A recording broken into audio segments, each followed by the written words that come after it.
Assalamualaikum warahmatullahi wabarakatuh.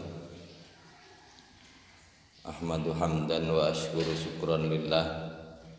Usolli salatan wa usallimu tasliman ala rasulillah. Qala Allah ta'ala fil Qur'anil Karim, subhanaka la ilma lana illa ma 'allamtana innaka antal alimul hakim. Amma ba'du. Seluruh pemirsa sekalian, para pendengar ngaji pasan kitab Wasiatul Mustafa yang diselenggarakan oleh Pondok Pesantren Riyadhus Shalihin, karena tahun ini berbeda dengan tahun-tahun sebelumnya, tahun dimana kita saat ini sedang mendapat ujian, diberi peringatan oleh Allah dengan didatangkannya sebuah wabah yang sampai saat ini masih menghantui kita semua. Namun kita semua tidak boleh takut atau khawatir secara berlebihan, karena sesungguhnya segala sesuatu itu dari Allah dan akan diambil dan akan ada obatnya dari Allah. Jadi kita semua harus berupaya, berikhtiar sambil berdoa kepada Allah, memohon agar bencana atau wabah ini segera diangkat oleh Allah, sehingga kegiatan-kegiatan kita seperti bulan Ramadan sebelumnya bisa diselenggarakan secara normal kembali. Baik, para hadirin, para pemirsa sekalian, kita lanjutkan pembacaan ngaji pasan kitab Wasiatul Mustafa ini, melanjutkan yang kemarin, yaitu kalau kemarin sudah kita bahas sampai makanan-makanan yang halal dan haram dan subhat juga. Saat ini kita lanjutkan kembali wasiat-wasiat selanjutnya. Namun sebelum itu mari sama-sama kita berhadiah Fatihah kepada muallif hadzal kitab, ridhoillahi ta'ala wa syafaati rasulillah wa li karamati Syekh Abdul Qadir Al-Jilani qaddasallahu sirral aziz, wa khususan ila muallif hadzal kitab wa jamil masyayikhina. Al-Fatihah.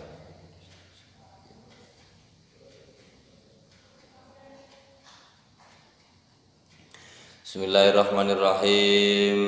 Ya Aliyu, Sayyidina Ali, idza ghadaba nalikane bendu sapa Allah Gusti Allah ala ahadin ing atase wong suwiji, razaqahu mongko paring rezeki sapa Allah malan haroman, malan ing bondo haroman kang haram. Faidas tadda mongko tatkalane wis banget apa ghadabu bendune Allah alaihi ngatasi ahad, wakala bihi, wakala masrahake sapa Allah bihi kelawan ahad syaitonan ing syaiton. Bahaya iki. Yubariku lahu kang ngundak-undakake lahu maring ahad bihi ing dalem syaiton. Wa yashabu lan ngancani sapa syaiton ing ahad, wa yashabu lan ngancani sapa syaiton ing ahad, wa yazghuluhu lan nungkulake sapa syaiton ing ahad bidunya kelawan dunya, anid dini ninggal akhirat, ninggal agama. Wa yashalulan gampangake lahu maring ahad umurat dunyahu ing pira-pira perkara dunyane ahad. Wa yaqulu lan ngucap sapa setan, Allahu ta'ala Gusti Allah iku ghafurur rahimun, iku ghafurun zat kang jembar ngapurane, rahimun tur kang welas asih. Bismillahirrahmanirrahim. Ini bahaya ini. Jadi disampaikan oleh Rasulullah kepada Sayyidina Ali karramallahu wajhah bahwa apabila Allah sudah marah terhadap seseorang, sudah marah ini ya, murka, berarti murka kepada seseorang, maka Allah itu akan memberi rezeki pada orang yang dimurkai tadi dengan rezeki yang haram. Nah, ini bahaya ini, karena nanti kita terangkan ya. Faedah stadda ghadabau, dan apabila sudah marah betul Allah ini, kalau sudah murkanya murka banget, sudah marah banget Allah, wakala bi syaitonan. Nah, ini kita itu dipasrahkan sama setan gitu loh. Untuk apa? Ya supaya yubariku lahu fihi wa yashabu wa yasghuluhu bidunya aniddin. Jadi kita itu dibuat dikasih kawan, dikasih teman, disuruh, diperintahkan setan itu untuk menemani kita, menemani dalam menggunakan atau berusaha dalam hal-hal yang haram gitu. Wa tasghulu, dan kita disibukkan oleh setan terhadap urusan dunia, kemudian dipalingkan kita dari agama. Wa yashalu lahu, dan urusan dunia kita itu digampangkan oleh setan. Jadi dan yang paling berbahaya lagi adalah setan itu memberikan bujukan, memberikan bisikan kepada kita semua, memberikan tipu daya. Nah, ini yang berbahaya, memberikan kita bisikan-bisikan tipu daya yang bentuknya itu ya kalimat Allah, ya memang benar yang disampaikan setan ini, tetapi ini merupakan sebuah tipu daya, bahwa wa yaqulu, dan setan itu berkata, Allahu ghafurur rahim. Allah itu wis tenang wae, Allah iki Maha Pengampun dan Maha Welas Asih, begitu ya. Nah, ini yang berbahaya.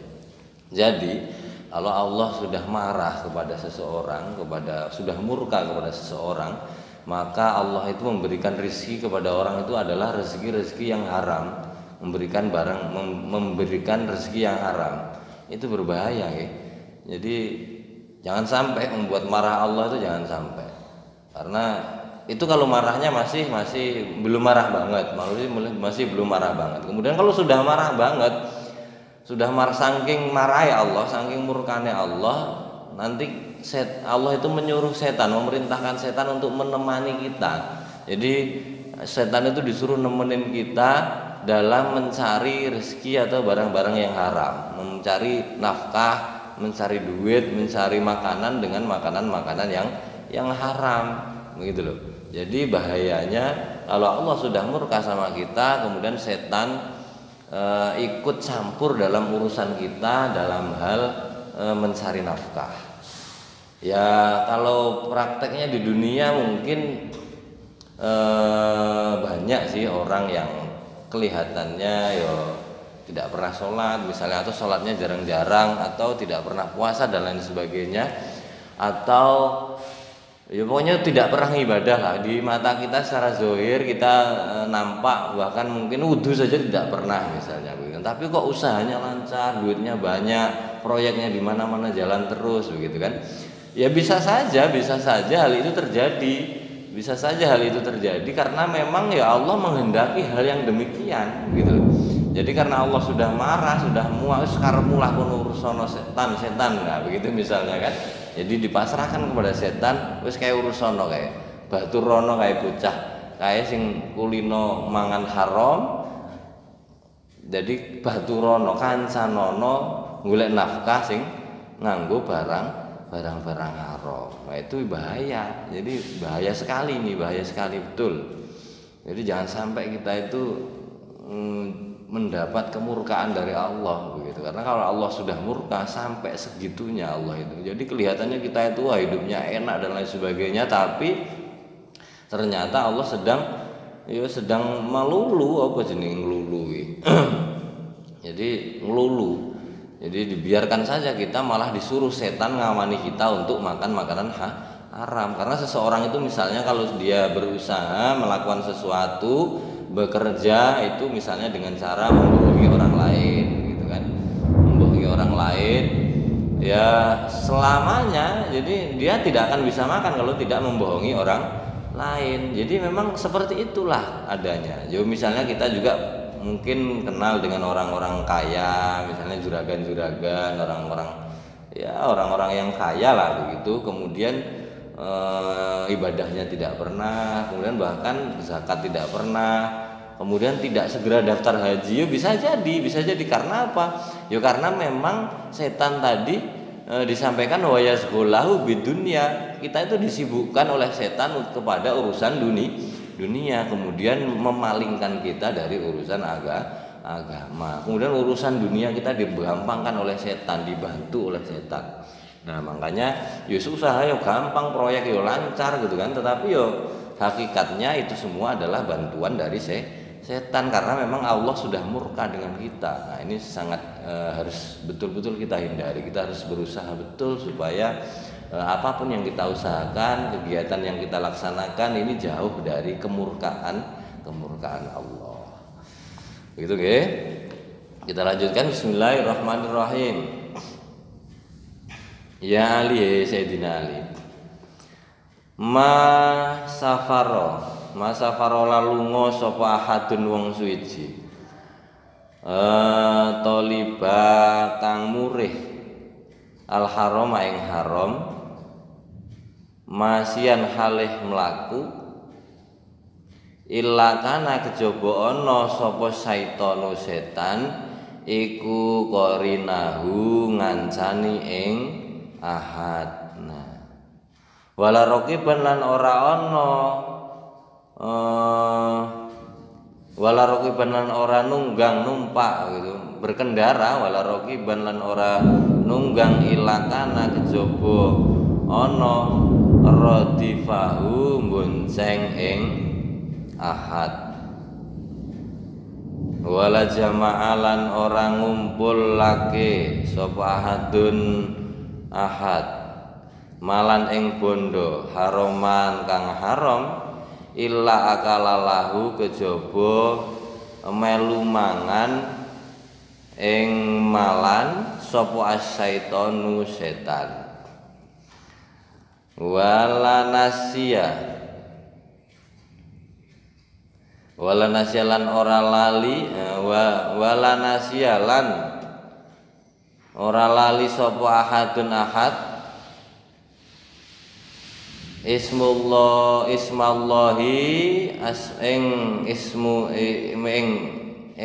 ismallahi asmane Gusti Allah taala inda jima'i ing dalem nalikane jima kumpul illa syarakahu kejaba ngembuli ngancani ing ahad sapa asyaiton. Wah bahaya tenan iki. Sapa syaitonu setan, ini lebih bahaya lagi. Fi waladihi ing dalem anake ahad wa zalika lan mengkono-mengkono ngancani wa zalika qauluhu ta'ala iku dawe Gusti Allah taala wa syarikhum fil amwal wal aulati wa'idhum. Wa zalika qauluhu ta'ala, dan hal tersebut itu sudah disampaikan oleh Allah Subhanahu wa taala dalam Al-Qur'an, wa syarikhum fil amwali wal aulati wa'idhum.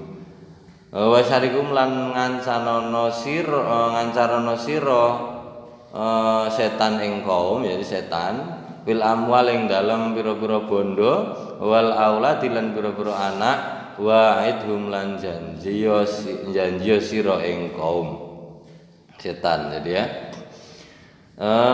ini lebih berbahaya lagi bahwa apabila seseorang itu berjalan ya mangkat kerja, mangkat, berusaha untuk mendapatkan barang yang haram, itu illa kana syaitonan qarinahu, tidak ada selain dia itu diikuti atau ditemani oleh setan.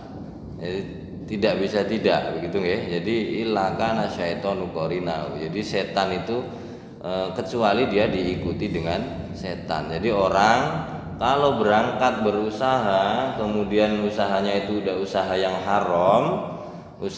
haram, yang tidak halal, itu pasti diikuti oleh syaiton, ditemani oleh setan. Wala raqiban illa kana radifahu, dan dia tidak berkendara kecuali pas berkendara itu diboncengin oleh setan. Jadi setan ikut membonceng, ikut dia pergi berusaha, ikut bonceng sama orang yang berusaha tadi.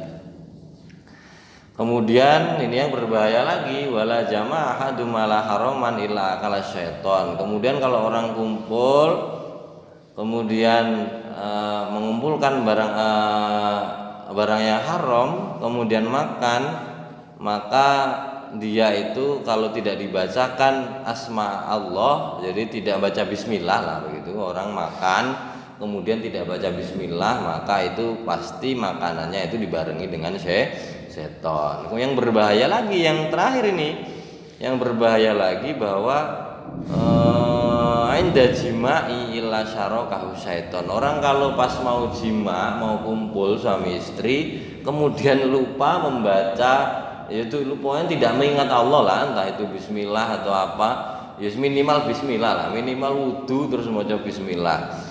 Kalau harus yasinan 41 kali ya kelamaan gitu kan. Ada wirid mujahadah, kataman tawajuan misalnya, wah kesuwen selak ngantuk rasido gerak kan. Jadi ya pokoknya tidak mengingat Allah, lupa mengingat Allah, maka itu jimaknya dibarengi dengan setan coba. Wah ini sangat berbahaya sekali, sedang jimak terus dibarengi setan kan, malah seperti film-film horor ini ya, seperti kisah-kisah horor yang diceritakan di internet ya. Jadi berjimak dengan setan begitu kan, meskipun dengan istri kita. Jadi setan itu ikut campur dalam perkumpulan kita dengan istri begitu. Jadi bahaya sekali. Usahakan sebelum jima minimal ya maca bismillah, wudu kemudian maca bismillah minimal. Ya dungane kan wis padha hafal gitu kan. Lek wis wayahe kok ya hafal, lek urung ya rasah ngapalne begitu nggih. Jadi ya minimal bismillah, minimal wudu maca bismillah terus gerak mangkat kan. Jadi minimal seperti itu, karena kalau tidak berbahaya sekali, setan ikut campur dalam kegiatan kita kumpul sama suami istri. Kemudian apa jadinya? Ya dia mengikuti, nanti akhirnya anaknya jadi campuran anak manusia dengan setan. Yo biasa sih, karena memang banyak juga kita jumpai anak-anak yang mohon maaf perilakunya atau perkataannya atau apanya seperti itu, susah diomongi dan lain sebagainya, dibilangin suruh hormat sama orang tua juga susah dan lain sebagainya. Artinya hal itu lumrah terjadi karena memang Allah mengatakan seperti itu dalam Al-Qur'an, wasarikhum fil amwal. Ya kawani aja setan orang yang seperti itu, orang yang berusaha dengan barang haram, yang melupakan namaku, itu hartanya, kemudian anaknya, dan janjilah mereka begitu kan. Jadi seperti itu bahayanya kita tidak mengingat Allah dalam melakukan aktivitas. Maka dari itu segala aktivitas yang kita laksanakan ya diupayakan betul untuk minimal baca bismillah begitu nggih. Minimal membaca bismillah sebelum melakukan sesuatu. Makanya kalau ada kadang orang berdebat gitu kan, ngajak debat, baca bismillah Fatihah dalam sholat itu wajib apa enggak? Wong di Mekah itu ada yang baca, ada yang tidak begitu kan. Terus nggak usah kan cangkem lah, nggak usah banyak ngomong lah. Wong mau ke kamar mandi saja suruh baca bismillah, masuk sholatnya mau baca bismillah saja engkel-engkelan kan begitu. Jadi itu sesungguhnya merupakan pembahasan yang sangat ya wong sholat kok arep maca bismillah itu tidak dibahas, ada engkel-engkelan, ada yang siri, ada yang tidak baca, ada yang dibaca jahar gitu kan, sudah ngengkel bahas ngonoan gitu loh. Arek salat kok marek maca bismillah dadak engkel-engkelan. Wong ngising lho kon maca bismillah sebelum masuk ke WC, mau makan suruh maca bismillah, mau jima itu suruh ingat Allah. Malah salat kok dadak engkel-engkelan maca bismillah. Harus gak usah dibahas, salat itu segenah perbuatan baik bismillah. Dadak engkel-engkelan enek sing jahar, enek sing ra diwaca, enek sing siri. Wis bismillah ngono ae saman. Ngarep ngising ya bismillah mosok salat itu dadak membahas bismillah apa ora. Ngoten nggih. Bismillahirrahmanirrahim. Ya Ali, he Sayyidina Ali, he Ali, layakulu ora nrimo, layuk balu ora nrimo, layak balu ora nrimo sapa Allah Gusti Allah Ta'ala salatan ing salat bila wuduin kelawan tanpa wudu, wala sedekatan lan ora nrimo ing sedekah minal harami saking barang kang haram. Jadi tidak diterima sholatnya seseorang tanpa wudu, karena ya wudu itu sesuci. Sholat itu diharuskan untuk suci pakaian, kemudian badan, tempat, begitu kan. Jadi kalau tidak wudu ya tidak suci, ya tentu tidak diterima sholat, tidak sah sholatnya, begitu. Kalau di sini bahasanya sudah bukan lagi soal sah atau tidak, ya jelas tidak sah, kemudian tidak diterima, walayuk balu soalnya, begitu kan. Jadi tidak diterima walayak balu dan tidak diterima sholatnya seseorang yang tidak wudu. Ya salat ya wudu, karena wudu itu memang hukum aslinya sunnah, tetapi kalau untuk melaksanakan sholat menjadi wajib mengikuti pekerjaan yang akan dilaksanakannya gitu. Bismillahirrahmanirrahim. Dan sedekah itu juga tidak diterima apabila diambil atau sedekah itu berasal dari barang yang haram. Misalnya kowe arep nyontoh Robin Hood, misalnya Robin Hood ngerampok terus diwehne wong-wong miskin ya Robin Hood ngono, ora tau ngaji Wasiatul Mustofa ya iso ae ngerampok terus diwehne fakir miskin, enggak boleh. Jadi sewala sedekah minal haram. Jadi sedekah itu tidak diterima dari barang-barang yang haram. Nek arep sedekah ya meskipun sedikit ya barang halal, barang yang hasil jerih payahnya sendiri. Jadi itu lebih afdol ketimbang sedekah banyak tapi dari barang haram. Sama halnya seperti mencuci pakaian dengan air kencing. Bismillahirrahmanirrahim. Ya Ali, Sayyidina Ali. Kalau Nabi manggilnya ya Ali gitu saja, tapi karena kita menjaga adab maknai kitab ya Sayyidina Ali.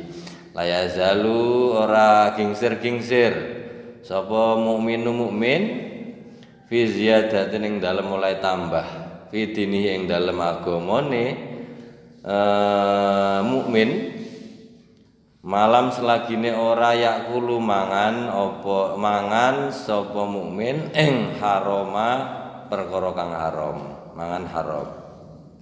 Waman faraka waman lan wong lan utawi sapa-sapane wong faraka misah sapa man misah al ulama ing para ulama mata mengko mati apa kalbu atine man wa mialan wuta sapa apa kalbu anit taatillahi saking taat maring Gusti Allah Ta'ala. Selanjutnya Sayyidina Ali la yazalul mu'min fi ziyadatin fi dinihi malam yakulul haram. Jadi bahwa agamanya seorang mukmin itu tidak akan bertambah apabila dia makan haram. Berarti logikanya kalau orang selalu makan makanan yang halal berarti agamanya senantiasa bertambah. Jadi kalau orang beragama kemudian tetap mau makan makanan yang haram, maka tidak ada tambahan dalam agamanya, ya justru makin berkurang, makin habis, makin tipis, makin tidak kuat imannya, makin gampang diombang-ambingkan oleh keyakinan yang lain. Jadi gampang merasa tidak adil dengan Allah, kemudian merasa Allah ini itu bersuuzon dengan Allah, karena memang agamanya semakin berkurang lantaran dia sering memakan makanan yang haram. Jadi bahaya betul ini, banyak panjang sekali pembahasan mengenai makanan yang haram nih, supaya kita betul-betul berhati-hati dalam memakan makanan gitu ya. Jadi diusahakan betul supaya berhati-hati dalam hal makanan, mencari nafkah juga seperti itu. Jangan asal libas, entah halal entah haram semuanya disikat, yang penting hasilnya banyak, itu tidak boleh. Karena percuma banyak kalau tidak ada berkah. Berkahnya justru membawa kehancuran dalam kehidupan kita, entah itu di dunia atau di akhirat. Waman farraqo, dan barang siapa yang memisahkan diri menjauhi ulama, maka mata qalbuhu, mati hatinya mati begitu nggih. Hatinya mati, kemudian wa amiyan taatillah, dan buta dari taat kepada Allah. Ya logikanya gampang lah, kita mau beribadah itu ya pasti belajar dulu dari guru, dari ulama. Ya kalau kita jauh dari guru, dari ulama, ya tentu kita akan ibadahnya sedikit mau nggak tahu gitu kan. Kemudian yo kita tidak banyak mendapat pengetahuan, mendapat wawasan, mendapat nasihat, mendapat wasiat dari ulama, lantaran kita jauh dari ulama, dari mereka, dari kiai, dari guru. Jadi ya wajar, maka ibadahnya pasti sedikit, kemudian hatinya mati. Ya jangan gitu kan. Ulama permasalahannya sekarang begini, permasalahannya saat ini ya, terutama belakangan inilah setelah Pilpres ini terjadi apa ya, semacam pemaknaan yang mulai rusak begitu. Makna ulama ini entah jadi seperti apa sejak adanya Pilpres kemarin ini. Jadi ulama itu pokoknya milih ya kowe ulama, sing ulama, sing kiai-kiai asli misalnya, yang punya pesantren, yang memang betul-betul alim, al-arif billah, tapi karena tidak punya pemikiran yang sama dengan yang menganggap ulama, akhirnya dianggap bukan ulama, dianggap kafir malahan.